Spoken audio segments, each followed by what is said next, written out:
આજે હનુમાન જયંતિ છે ત્યારે હનુમાનજી કોણ હતા તમને ખબર છે?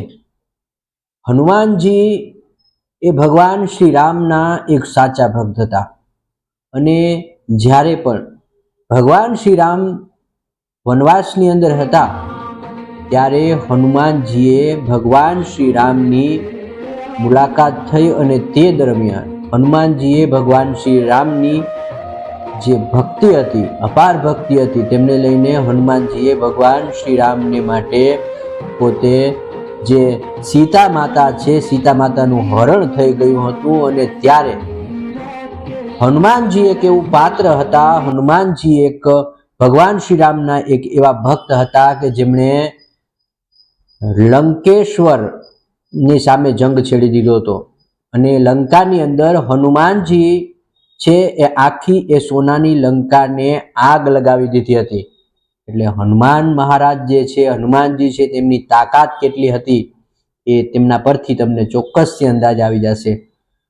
ભગવાન શ્રી રામના પરમ ભક્ત હનુમાનની જો વાત કરીએ તો હનુમાનજી હિન્દુ ધર્મમાં અત્યંત પૂજનીય દેવ છે, જેમને શક્તિ, ભક્તિ, અતુલિત બુદ્ધિના પ્રતીક માનવામાં આવે છે.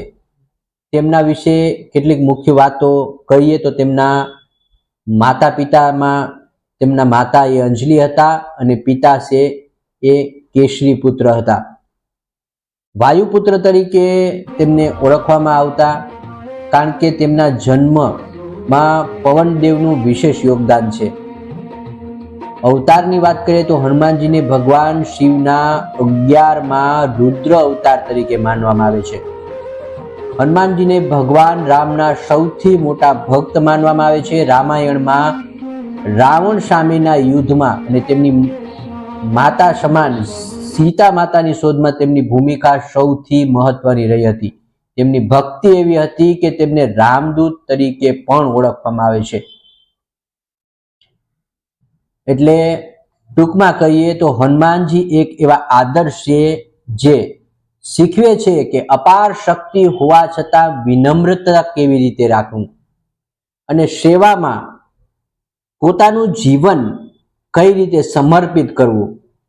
એટલે આપણે આજે હનુમાન જયંતિના દિવસે હનુમાનજી વિશે જે કેટલીક વાતો છે તે આપણા જીવનમાં ઉતારવી અને એ હનુમાનજીની જે પણ વાતો છે, જે પણ લોકવાયકા છે કે જે પણ તમે એના વિશે જાણો છો તેમના વિશે જીવનમાં ખરેખર ઉતારવું જોઈએ અને હનુમાનજી જેવા સૌએ બનવું જોઈએ. જય બજરંગબલી.